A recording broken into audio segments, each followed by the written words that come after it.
That was Greg Pillar, Assistant Provost for Academic Affairs at Gardner-Webb University. We had a great conversation about his white paper called Rewiring the Academy, Leading with Hope in an Age of Chaos. We go beyond the doom and gloom headlines to talk about how institutions can be more hopeful about their futures, how to build trust in those futures, and the role that pilot programs and projects can play in building that hope and momentum. Our conversation made me hopeful, and I'm optimistic it will have the same impact on you.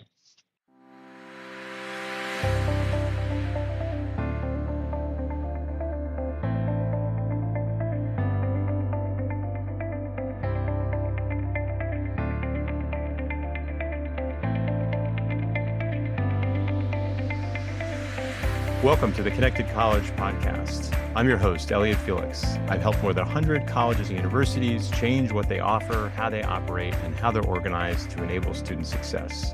And if you're a leader in higher ed and you think that the silos and separations get in the way of student success, then this podcast and my book, The Connected College, are for you.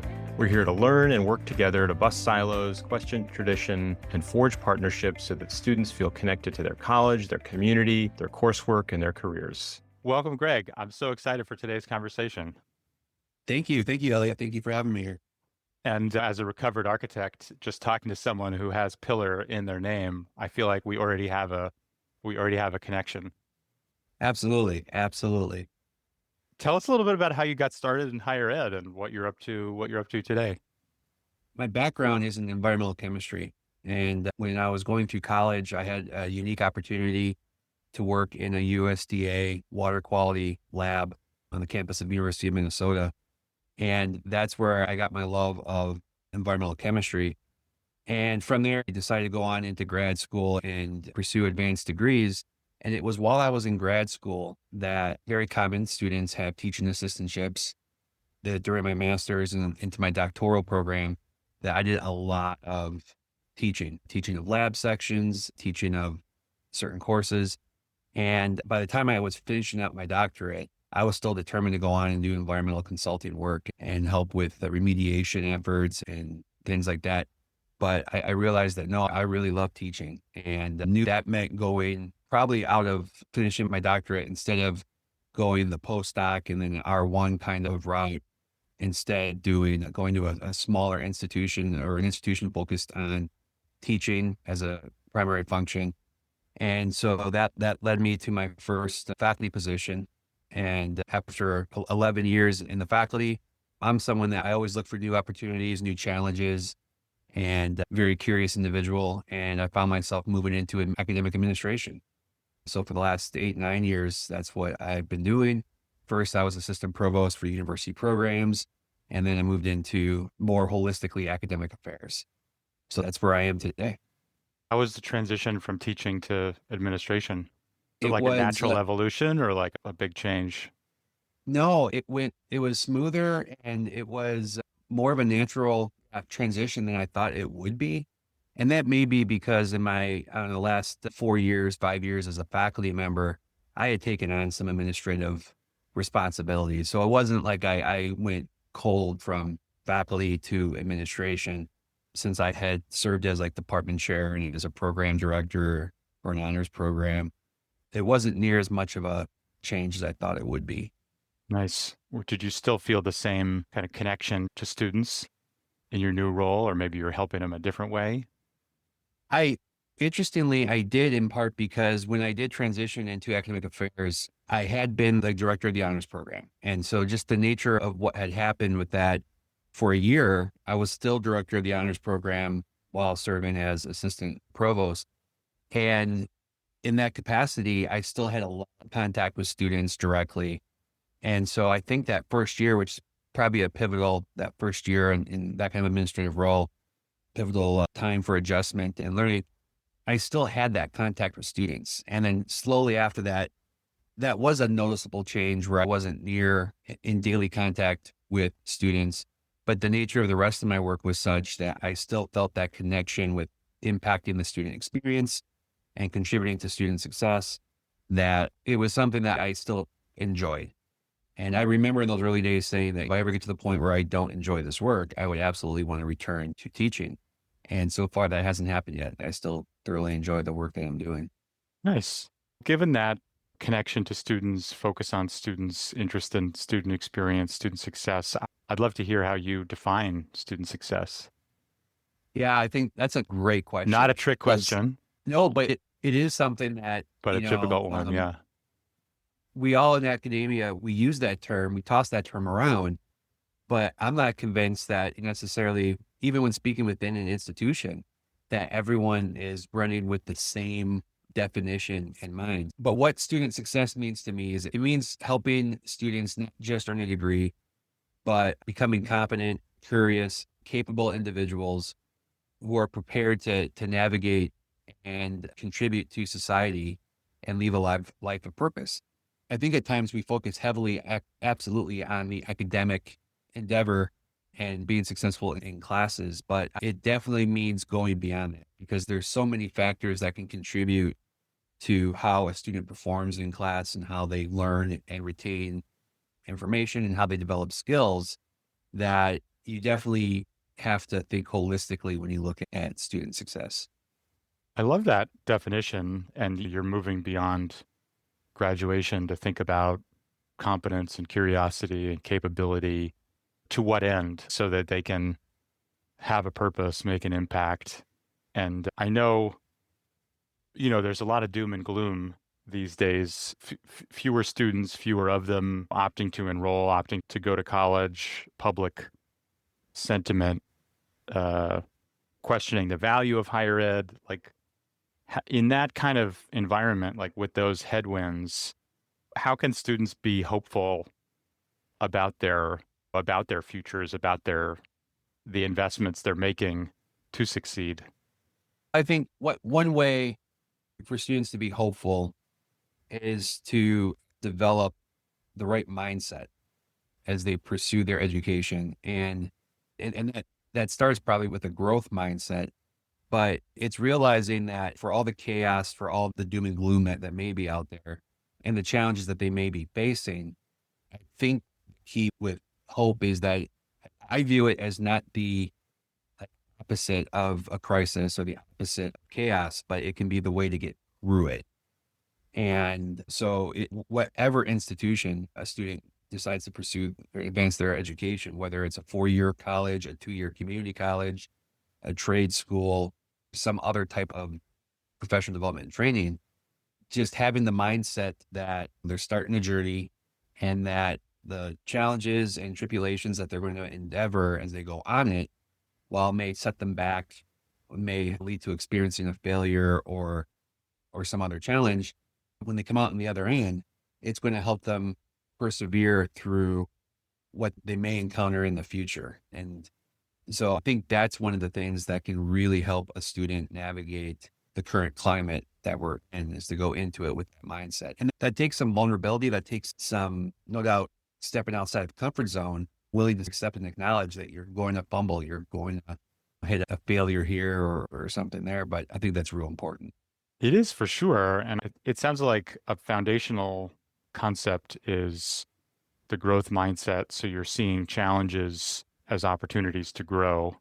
And with that kind of reframe, students can be more hopeful about the future. And I was really struck by this recent white paper, Rewiring the Academy, the central role that you think hope should play in student success. I think it's a great concept, and I'd love to hear more about how can students, staff, partners, alumni, the whole higher ed ecosystem, how can we rewire ourselves to instill that kind of hope and create that kind of mindset? Yeah. And I have to say, and in my white paper, 2 authors who I was heavily inspired by with my view and attaching hope to this effort to rewire institutions. One is Dr. Kevin Gannon, who wrote the book Radical Hope, A Teaching Manifesto, which focuses heavily on incorporating hope into teaching pedagogy and how faculty approach it with students.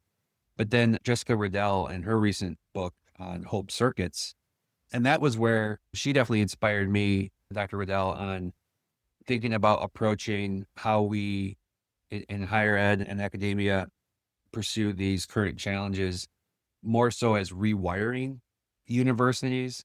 I think at times, what's tough is it's higher ed has persevered all this time because they're built for structure. They're on Tradition. Yeah. tradition. Yeah.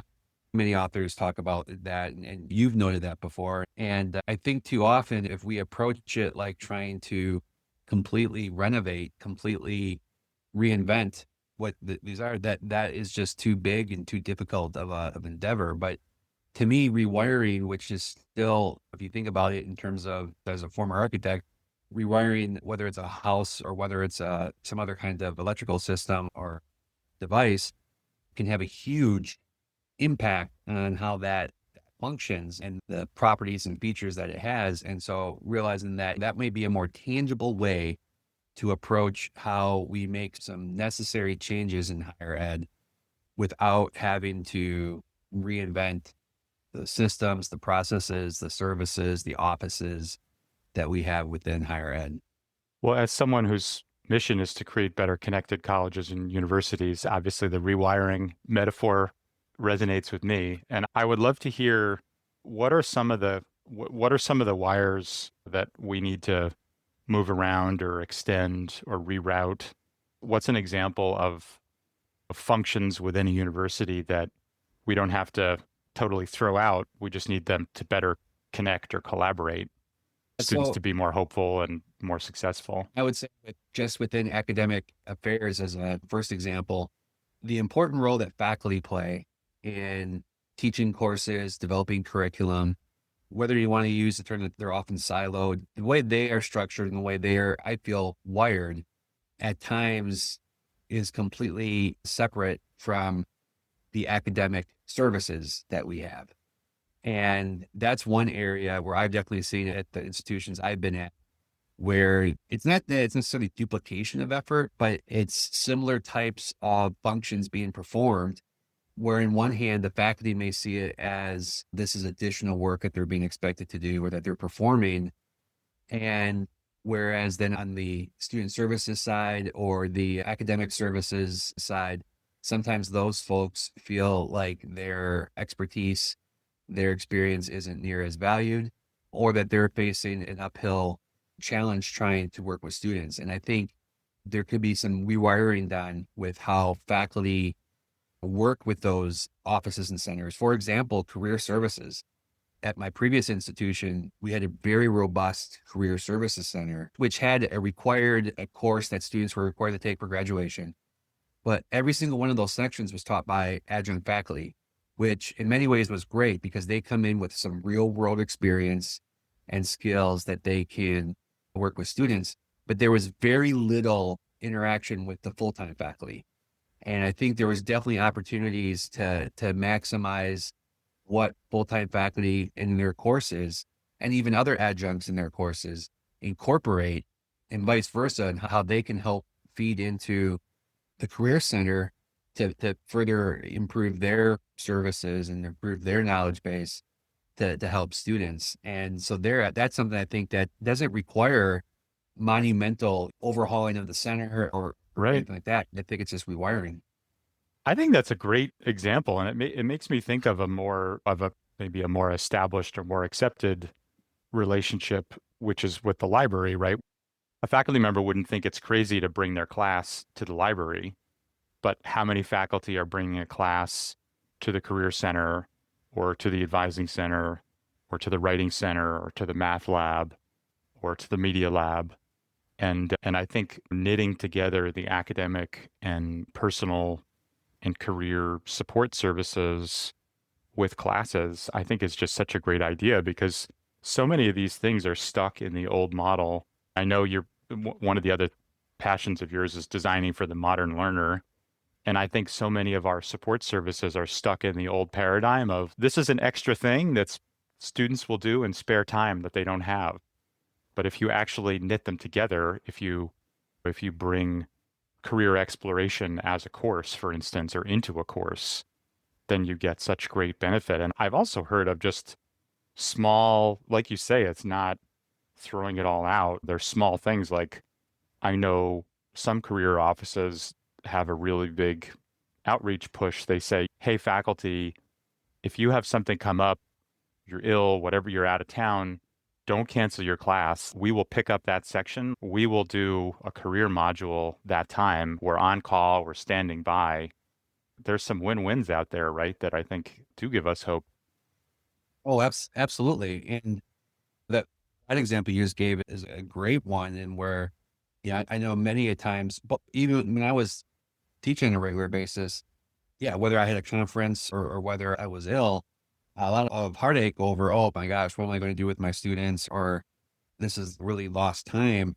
And never once did that necessarily dawn on me, be like, hey, you know what? I could reach out to the Career Center, or I could reach out to the Center for International Education. And because the nature of my courses might be a great time to have someone from there come in and talk about a certain topic. Service Learning Center, Yeah. Engaged Learning Center, Leadership Development Center. There's all these functions that would love a captive audience for 50 minutes or 75 minutes. And then you're moving the ball downfield instead of on a timeout. I'm really excited about this concept. And I wonder, what do you see as the barriers to making hope part of the strategy? There is the adage that hope is not a strategy, but I think actually it is, or at least part of it. And what gets in the way for folks being more hopeful about their futures, and what can they do to get over or around or through those barriers? That's a great question. And I think it gets to where I think for many people, they attach hope to a dream, or they attach hope to results that are just, they're daunting or difficult to attain. And it's definitely not necessarily to say that it's always a case of where it's going to be easy or things like that. But I think that barrier, just like with so many other things that we deal with in life, is, and if I'm not mistaken, I think Kevin Gannon speaks about this in his book, Radical Hope, that it's something along the lines of hope without action is just mere fantasy. And it's making that next step into actually, starting to work towards that goal, keeping hope in mind. And so it requires buy-in. It requires perhaps a paradigm shift for some faculty or for some staff.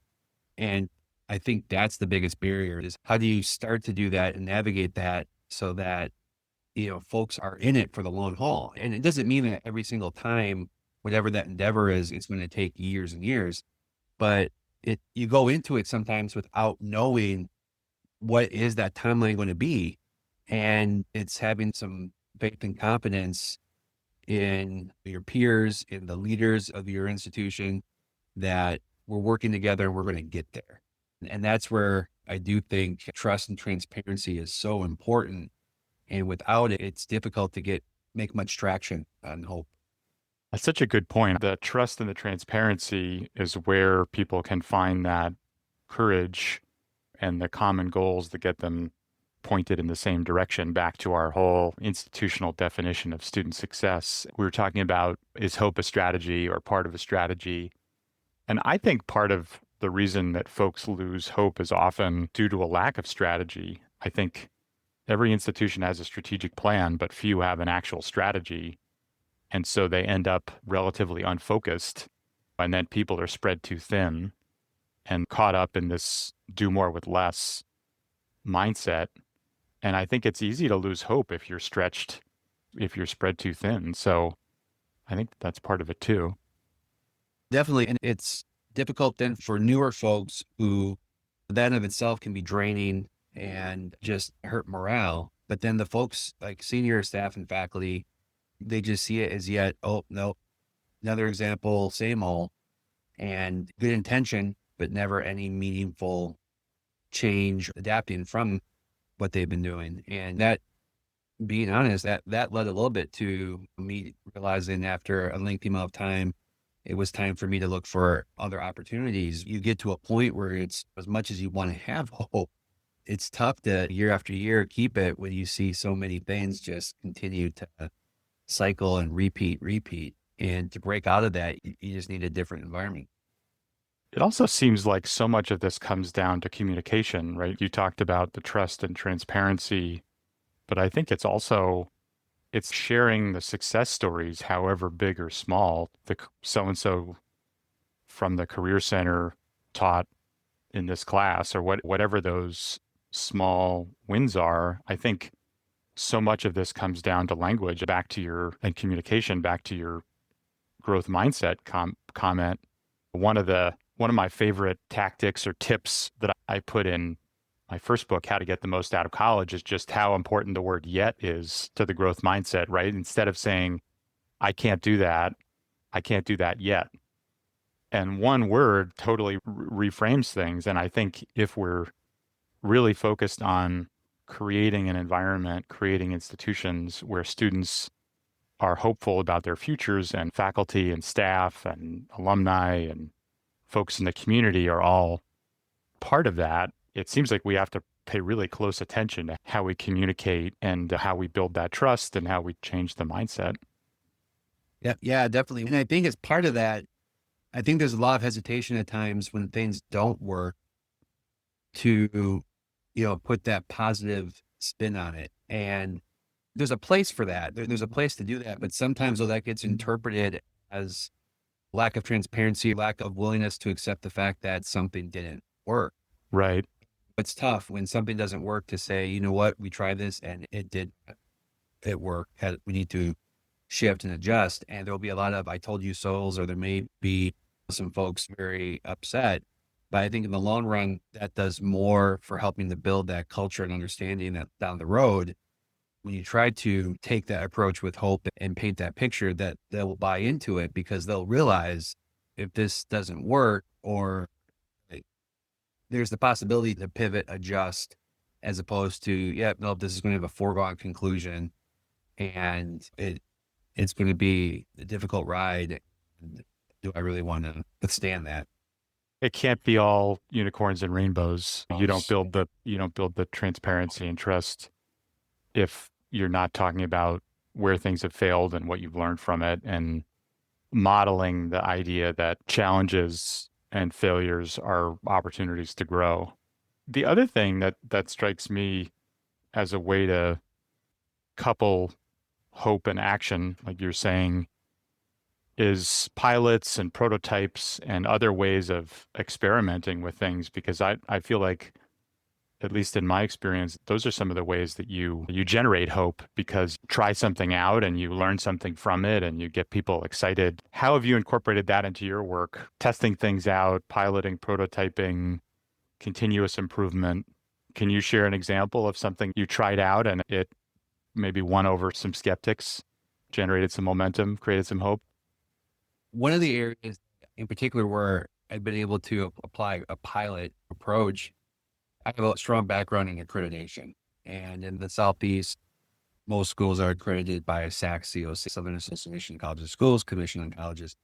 And as part of the decennial reaffirmation, you have to develop a QEP, a Quality Enhancement Plan, which is an initiative that shows the institution is driven and committed to continuous improvement by doing an effort or initiative rooted in its assessment process and mechanism, but also comes from contributions from academic or from the university community to identify something that either needs improving or is already maybe strong, but we want to take it to the next level.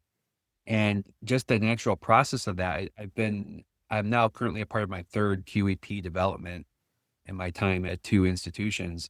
And with the other two, and I'm sure we'll do this with the current one once we develop a topic, but my previous two, we definitely didn't do the pilot the entire QEP, but took a portion of it and tried it out to see how it would go.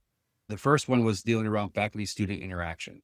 And so the thing that we piloted were these exploration seminars for first-year students that would be taught by faculty as an opportunity to help students for a one-credit course. So it's something that doesn't weigh heavily onto their schedule, but give them the opportunity to explore disciplines or topics that they might be interested in, but not sure if they want to pursue it. Or not necessarily to say to change their major, but is it something where to further expand their knowledge base or skill set and push themselves a little bit? And that was one that there was both successes and things that didn't go so well with that one both informed the final QEP and it made some changes to it. But then two, some stuff that we didn't continue doing because it didn't work out that well. And that one, though, the key thing that we had with that, and same thing with the second QEP that dealt around with information literacy, was we had the heavy stick of the accreditation piece. Like, hey, we have to do this QEP. And so that helped to bypass what could be some initial resistance to be like, I don't know if we should do this, because we had that. So that may not be the fairest of examples, because that made implementation a bit easier. It's definitely a challenge to get folks to, hey, let's try it. And if it doesn't work, it doesn't work.